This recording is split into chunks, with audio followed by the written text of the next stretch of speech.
Okay, so what did you think of the part A? Are you okay with part A? Yeah. Can you verify that? Especially when you have a target. Helps you alleviate that problem. It says find all points on the curve whose x-coordinate is 1. So stop there. Just find all points on the curve whose x-coordinate is 1. And you're going to do something with it. So how do you find all points on the curve whose x-coordinate is 1? X equals 1. You put x equals 1 into what? Into the here. Yeah, into the original equation, exactly. Into the original equation. So 1y squared minus 1 cubed y equals 6. So y squared minus y is equal to 6. So y squared minus y minus 6 is equal to 0. Y minus 3, y plus 2 equals, so y is equal to 3 or negative 2. And it says find all points on the curve, right? So the final answer would be 1, 3, and 1, negative 2. So those are your 2 points. And write an equation for the tangent line at each of these points. If you have the point at each point, you just need the, to write the equation, you need the slope at each point. So do we already have the derivative? Yeah. Yeah. So dy dx, does anybody have dy dx when at the point 1, 3? What's the slope at 1, 3? Anybody have it? 2. It's 0, right. So what's the equation going to be? Y equals 3. The horizontal line at y equals 3. And dy dx at 1, negative 2. Anybody have that slope? I think it's what? I think it's 2, right? I think it's 2. Who got 2 for this slope? I got 2? Yeah, I think it's 2. So it's going to be y minus, well, y plus 2 is equal to 2 times x minus 1. And you can leave it like that right there. Should we do it? To find this out, you just... Another one is 3? What? So the first one slope is 0? Yes.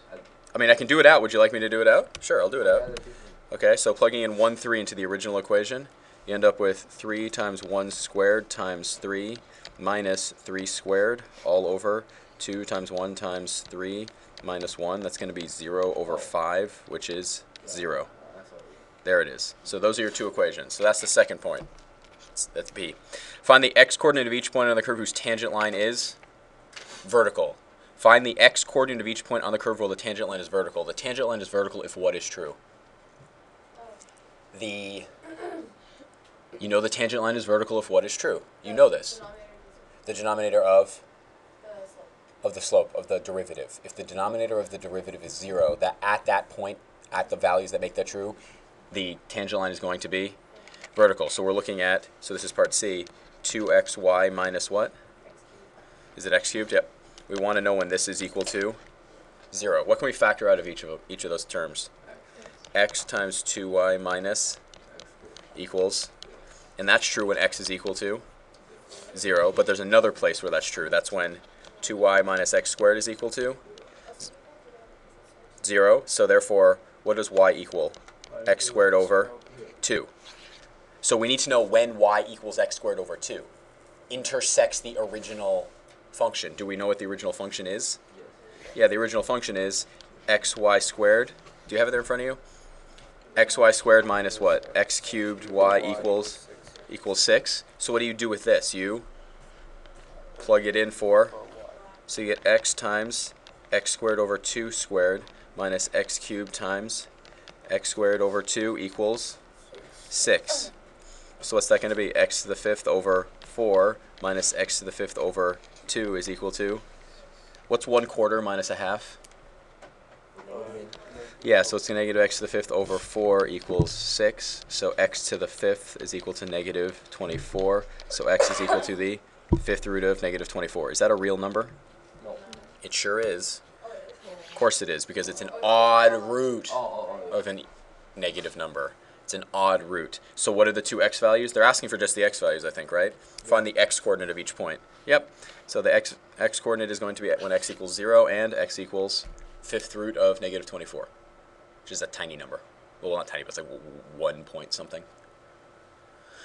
Okay, it's the first one. 3. So f double prime of x is going to be equal to, what rule do you have to use? Product, it's implicitly with product, the derivative of the first times the second plus the first times the derivative of the second. Can someone tell me what the derivative of the second is in this case? No. Oh. So 1/2 of the what? to the -1/2 times. the derivative of f prime. Yes, correct. So if you want f double prime of 3, you end up with the square root of f of 3. I'll do this in a couple steps. Plus 3 times 1/2 times f of 3 to the 1/2 times 3, the square root of f of 3, right? Correct? So you end up with, well, what's f of 3? 25, so it's going to be 5 plus 3 times 1/2 times 25 to the negative 1/2 times 3 times 5, right? 5 plus 3 over 2 times 1 over 5, right? 1 over 5 times 15. So that's going to be 5 plus 9 over 2, which is equal to 19 over 2. There it is. So you end up with, you're doing the integral of, just to make this easier to see, negative 1/2 dy equals the integral of x dx. Well, the integral of x is what? X squared over 2, right? We can do plus, we'll do plus a constant over here, that's fine. What's the integral of the other side? Y to the what power? And what do you have to put out front? 2. There it is. But that's not done because we haven't solved for y and the c is still stuck in there. How do we solve for the c? Take out the part. It tells us f of 3 is equal to, it gives us, it's called an initial condition. So you end up with 2 times 25 to the 1/2 is equal to 3 squared over 2 plus c. So you end up with 10 equals 9 over 2 plus c. So c is equal to 20 over 2 minus 9 over 2, which is what? 11 over 2? Is that correct? Yep. So what's the equation now? 2y to the 1/2 is equal to x squared over 2 plus. But we're not done yet because what do we still need to solve for? Y. I like to multiply by 2 because I don't like fractions. I end up with 4y to the 1/2 equals x squared plus 11. So what's y going to be equal to? X squared plus 11 all over 4 square, not the square root of that, the square of that. There it is, right there. Wait, is that? You could clean it up a little bit, right? The 1/2 and You could exactly. You could literally write like 1/2 x plus y minus 1/2 is greater than 0. Either one is fine though. It's trivial. All they're asking for the big picture here. They're asking for the big picture, which is where is this thing concave up? It's concave up when the second derivative is positive. That's what they're asking for. So you say this solution is concave up since second derivative is positive. Theoretically, could they ask you to shade the region if they wanted to? You graph the line. Is it a dotted line, or is it going to be a dotted or a solid line?